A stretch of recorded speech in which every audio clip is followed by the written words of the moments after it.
सत श्री अकाल, आदाब। मेरा नाम है शादाब। 15 मार्च को क्या कार्यक्रम लखनऊ में है? बहुत सारे हमारे दर्शक वो असमंजस की स्थिति में है कि आखिर 15 मार्च मान्यवर साहब कांशीराम के जो शुभ अवसर पर, जो उनकी जयंती है, उस मौके पर लखनऊ में कार्यक्रम होगा। बहुत सारे चैनल दिखा रहे हैं कि बड़ा कार्यक्रम होने वाला है। एक तरफ बड़ी खबर आ रही है कि आकाश आनंद की बड़ी रैली होने वाली है, तैयारियां शुरू हो चुकी है। और उधर अखिलेश यादव को लेकर के भी सियासी गलियारों में चर्चाएं गर्म है कि आखिर अखिलेश यादव इस बार मान्यवर साहब कांशीराम की जयंती पर कौन सा बड़ा बवाल करने वाले हैं, कौन सा बड़ा कार्यक्रम करने वाले हैं। इन तमाम सारे सवालों के जवाब लेने के लिए हमारे साथ मौजूद हैं लखनऊ से हमारे बीच हमारे सहयोगी पवन गौतम।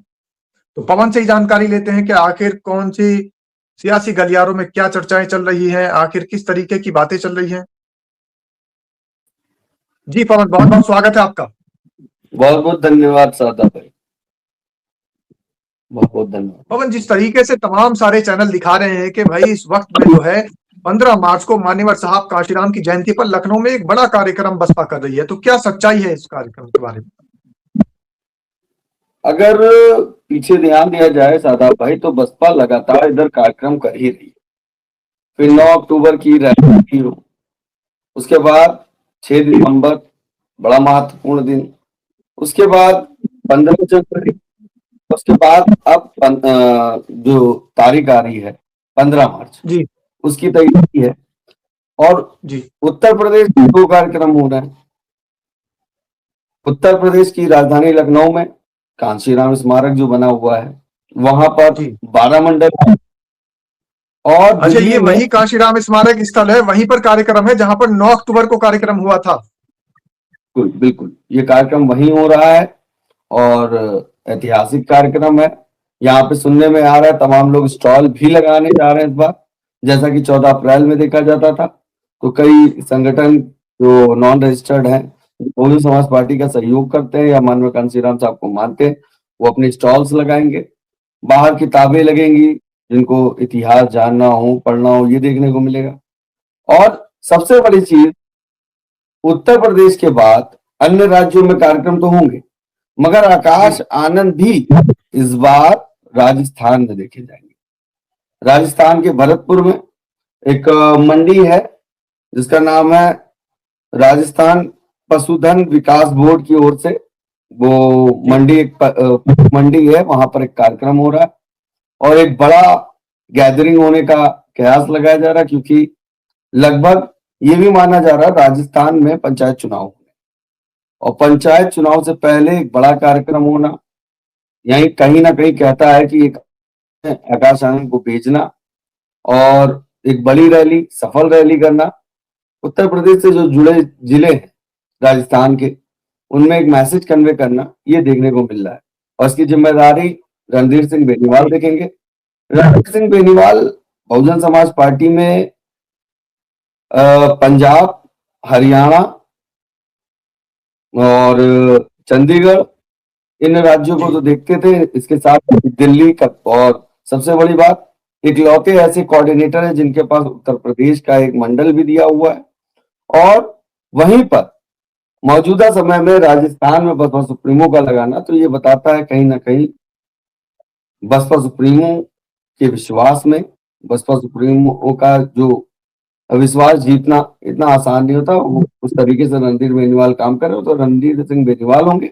और हाल ही में एमएलसी भीमराव अंबेडकर, वो भी लगाया गया है राजस्थान, तो राजस्थान के प्रभारी हैं उस राज्य के।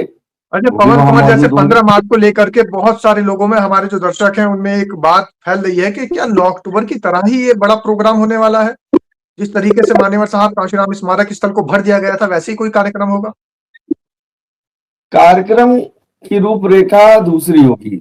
जब नेता नहीं आता है तो बसपा सुप्रीमो तो वहां जाएंगे नहीं, मगर ये है, कोशिश है कि 12 के 12 मंडल से लोग पहुंचे श्रद्धांजलि देने। और दिन ऑटोमेटिक बड़ा हो रहा है, क्योंकि बहुजन समाज पार्टी के लिए बड़ा दिन इसलिए हो सकता है क्योंकि वामसेव, डीएस4, बहुजन समाज पार्टी और बहुजन समाज को एक माले में पिरो कर लाने में जो योगदान माननीय कांशीराम साहब का रहा है, तो उसके बाद उनके लिए एक अलग ही लोगों में प्रेम है, वो देखने को मिलता है। और खास करके आप अगर सोशल मीडिया पे एक्टिव रहते हैं तो आपने देखा होगा बसपा सुप्रीमो अक्सर कांशीराम का जिक्र अपने एक्स पर करती हुई नजर आती हैं और वो बताती हैं कि हम उनके बिल्कुल सच्चे शिष्या हैं। बिल्कुल। तो ये दर्शाता है कि लेकिन ऑटोमेटिक लोग अपने पवन, लेकिन धर्म एक बात साफ तौर पर मैं आपसे एक और पूछना चाहता हूँ कि जिस तरीके से मान्यवर साहब कांशीराम की जयंती पर ये कार्यक्रम हो रहा है शुभ अवसर पर, कहीं ना कहीं अखिलेश यादव ने भी नई परंपरा की शुरुआत कर दी है और वो ये कहते नजर आ रहे हैं कि इस बार मान्यवर साहब कांशीराम की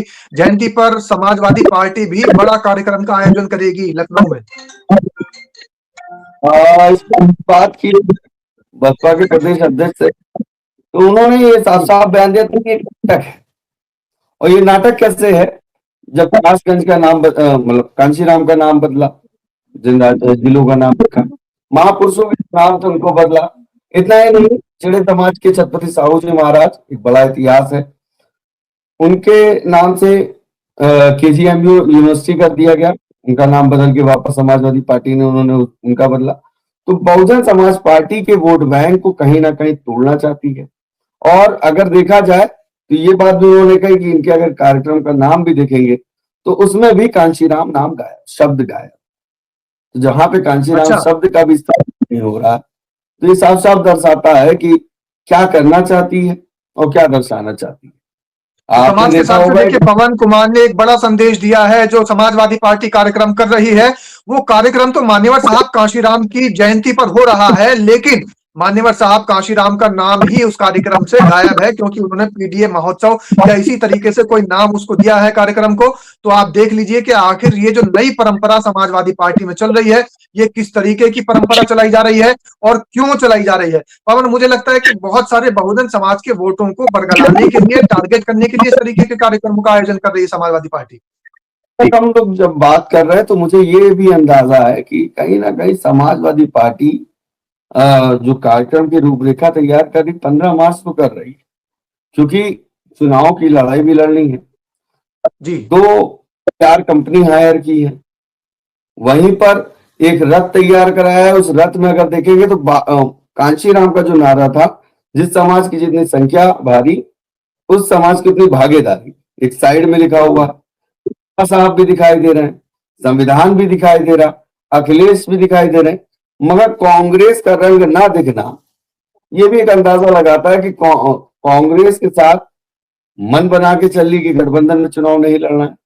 हो सकता है जिस तरह से दिल्ली में केजरीवाल ने किया, ममता बनर्जी करती नजर आ रही है पश्चिम बंगाल में, तो अखिलेश यादव भी नहीं चाहते हैं कि कांग्रेस के साथ गठबंधन करे। क्योंकि मैंने ये 3 नाम इसलिए लिया क्योंकि इंडिया अलायंस की जो बैठकें होती थी, इंडिया अलायंस की जो बैठकें होती थी, ये ममता बनर्जी, अरविंद केजरीवाल जी और अखिलेश यादव, इनकी ट्यूनिंग अलग रहती थी, ये ट्यूनिंग अलग चलती थी। और वहीं पर लगातार सोशल मीडिया पे तमाम सोशल मीडिया इन्फ्लुएंसर्स बात को कह रहे हैं कि पीडीए के द्वारा इंडी अलायंस जीता है।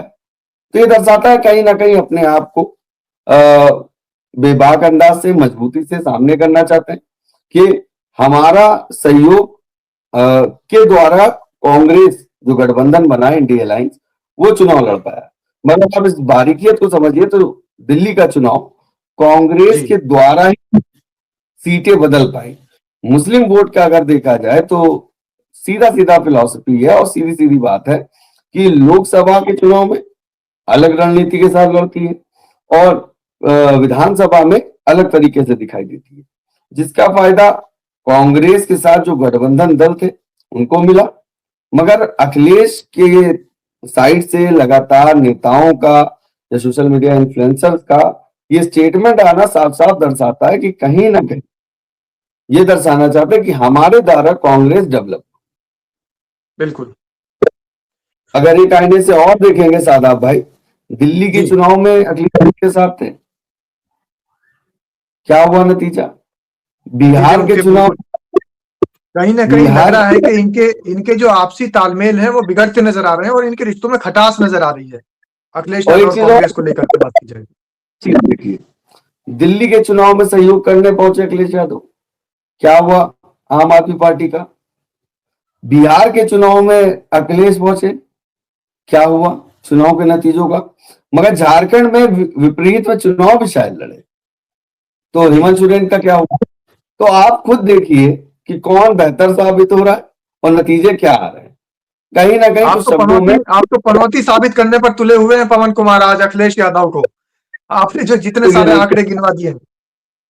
हम जिनके साथ हैं उनके होने से क्या फायदा है क्या नुकसान है, ये चीज देखने की बात है। खैर, बिल्कुल, तो सबसे दर्शक पहले बहुत सारे समझ गए होंगे कि आखिर जो 14 अप्रैल को कार्यक्रम होना है वो बड़ा कार्यक्रम रहेगा ही रहेगा। उसी तरीके से 15 मार्च को जो कार्यक्रम हो रहा है वो कार्यक्रम बहुत बड़ा कार्यक्रम रहेगा। 12 मंडल उसमें इकट्ठे हो रहे हैं। हालांकि उसमें बसपा नेता के आने की कोई खबर अभी तक नहीं है। वहां पर 12 मंडल बस के जो पदाधिकारी हैं वो रहेंगे। जी मुझे लगता पवन। है रहेंगे लखनऊ में, बसपा प्रदेश अध्यक्ष लखनऊ में रहेंगे और दिल्ली जी में केंद्र की जो जिम्मेदारी संभाले नेशनल कोऑर्डिनेटर वो हो सकते हैं, जो अनुमान जी मुझे लग रहा है। और आनंद कुमार जी हो सकते हैं अगर वो राजस्थान नहीं जाते हैं। आकाश आनंद का बिल्कुल कार्यक्रम है, बड़ा कार्यक्रम है। उनके साथ रणधीर सिंह बेनीवाल होंगे और राज्य की जिम्मेदारी संभाल रहे भीमराव अम्बेडकर होंगे। और रणधीर सिंह बेनीवाल अगर आप देखेंगे तो हरियाणा के चुनाव में आपने ध्यान दिया होगा तो बिल्कुल आकाश आनंद के साथ रहे। मैं उन कार्यक्रमों को कवर कर रहा था, रात के 9 बज रहे थे, 10 बज रहे थे। कार्यक्रम 6 बजे खत्म होना था, जो यात्रा चल रही थी विधानसभा वाइज, मगर 9-10 बजे तक रणधीर बेनीवाल साथ में दिखाई दिए। जब तक आकाश आनंद रहे साथ में दिखाई दिए, कोई बगैर बिल्कुल इशू किसी बहाने से। और राजस्थान की जिम्मेदारी बसपा सुप्रीमो ने इनको दी है। हरियाणा के चुनाव के नतीजे बेहतर नहीं है, मगर कहीं ना कहीं अपने वोट परसेंट को बांध लिया, क्योंकि उत्तर बिल्कुल प्रदेश के चुनाव से हर राज्य में बहुजन समाज पार्टी का ग्राफ बढ़ता है, ये नजर आ जग रहा है। जाहिर है। और जब आप अन्य राज्यों में जाते हैं तो ये बात निकल के आती है कि उत्तर प्रदेश का चुनाव बड़ा मायने रखता है।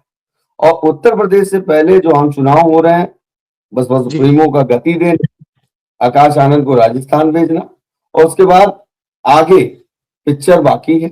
उत्तर प्रदेश के कार्यक्रम होने मार्च में शुरू होने हैं, जिसकी जानकारी हमें मिली है। तो अभी ये तैयारी चल रही और बिल्कुल, वहीं तो पर अभी पिक्चर बाकी है। पवन ने बता दिया है कि अभी तो ये सिर्फ झांकी है, पिक्चर अभी बाकी है। तो बहुत सारी बातें आपको पता लगेंगी। 15 मार्च के बाद से लगातार बसपा की जो कार्यक्रम होंगे वो लगातार बढ़ते नजर आएंगे। तो लगातार आपको हम भी खबरें दिखाते रहेंगे। बहुत बहुत धन्यवाद पवन आपका जानकारी देने के लिए। और ज्यादा जी एक बात और, अगर जी आप देखेंगे तो बसपा एक्टिव नेता दिखाई दे रहा है और कहीं ना कहीं चुनाव को बेहतर लड़ना, थिंक टैंक तैयार करना, जिस गति से बिल्कुल बसपा सुप्रीमो और एक बातों बात में रणधीर सिंह बेनीवाल ने कहा कि जी बहुजन समाज पार्टी की स्ट्रेटेजी को जितना बेहतर बसपा सुप्रीमो समझती है शायद ही कोई समझ पाए। दूसरी बिल्कुल बात, हाँ, तमाम नेता है, बने नेता बने, समाज के बड़े नेता बने, मगर समाज का सौदा करके दूसरी पार्टियों में चले गए और बसपा सुप्रीमो ने कहीं ना कहीं उन पर विश्वास जताया था और वो जो स्ट्रेटेजी थी वो कहीं ना कहीं लीक हो गई। तो अंदर बिल्कुल खाने में ये बात भी चल रही है कि बसपा सुप्रीमो एक नई स्ट्रेटेजी के साथ चुनाव लड़ेगी और ये दिक्कत सबसे बड़ी दे रहा है। और मुस्लिम वोट कहीं ना कहीं इंतजार में बैठा है, जो चुनाव बेहतर लड़ते हुए दिखेगा हम उसके साथ जाएंगे। मगर बिल्कुल यहां पे समाजवादी पार्टी के विकल्प में पहले ये था हमें भाजपा को हराना है, मगर ये भी बात कही जाती है कि भाजपा समाजवादी पार्टी से हरानी, मगर आज के समय में भाजपा को हराना जो बेहतर दिखेगा उसको उसके साथ हम जाएंगे।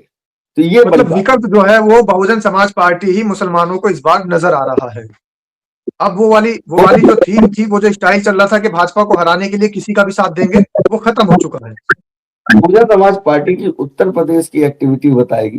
कार्यक्रम के दौर चल रहे हैं, लोगों की मुलाकात हो रही, तमाम नेता हैं बैठे हैं इंतजार में ज्वाइनिंग का दौर शुरू हो।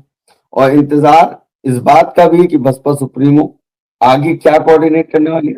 मगर मार्च के बाद और ईद के बाद नई ईदी के साथ बसपा दिखाई देगी, ये भी देखने की बात। बिल्कुल बिल्कुल, बहुत सारी बातें हमें बताई पवन कुमार ने और अंदर की बातें बताई हैं क्योंकि बहुजन समाज पार्टी की बीट को वो देखते हैं और लगातार बहुजन समाज पार्टी के बड़े नेताओं से भी मिलना-जुलना उनका लगातार रहता है। हालाँकि लखनऊ में बसपा कार्यालय पर भी उनकी आवाजाही बेहद ज़्यादा नज़र आती है, तो बहुत सारी बातें आपको बताते रहेंगे। आने वाले समय में बहुजन समाज पार्टी की जो और खबरें होंगी, उनसे भी आपको रूबरू कराते रहेंगे। बहुत-बहुत धन्यवाद पवन। तारा भाई जिस बीट को देखेंगे वहां पर तो देखना ही पड़ेगा कि वहां चल क्या रहा है। बिल्कुल, जी। बिल्कुल, बिल्कुल। बहुत-बहुत धन्यवाद पवन कुमार जी का साथ-साथ हमारे से जुड़ने के लिए और समाज के तमाम साथी जो हमारे साथ जुड़े हुए हैं, उनके लिए एक बड़ी बात स्पष्ट हो गई है कि अब जो 15 मार्च को लेकर के एक असमंजस की स्थिति बनी हुई थी और लोग बाग सोच रहे थे कि आखिर 15 मार्च को क्या 9 अक्टूबर की तरीके से ही कोई कार्यक्रम लखनऊ में होने वाला है। तो 15 मार्च को बसपा सुप्रीमो बहन मायावती तो संबोधित वहां पर नहीं करेंगी, लेकिन जो मंडल हैं, उधर के जो लखनऊ के आसपास के जो 12 मंडल हैं, उनके कार्यकर्ता पदाधिकारी बहुजन समाज के बहुत सारे समर्थक और तमाम ऐसी जो सामाजिक संस्थाएं हैं जो मान्यवर साहब कांशीराम को मानती हैं और मान्यवर साहब कांशीराम के आदर्शों पर चलने का काम करती है, वो संस्थाएं भी वहां पर हिस्सा लेने वाली हैं और बहुत सारी बातें आपको बताई जाएंगी। तब तक आप सिर्फ और सिर्फ खबरें देखते रहिए और इन खबरों को दूसरों के मोबाइल तक पहुंचाते रहिए, शेयर करते रहिए। अंत में हमारा एक मुहिम चल रही है, हमारी एक मांग रहती है मान्यवर साहब कांशीराम को भारत रत्न दिलाने की, तो सभी लोगों से आह्वान है कि भारत रत्न दिलाने के लिए मान्यवर साहब कांशीराम को आप भी इस मांग का हिस्सा बनिए और ये मांग वाली वीडियो दूसरों के मोबाइल तक भेज दीजिए।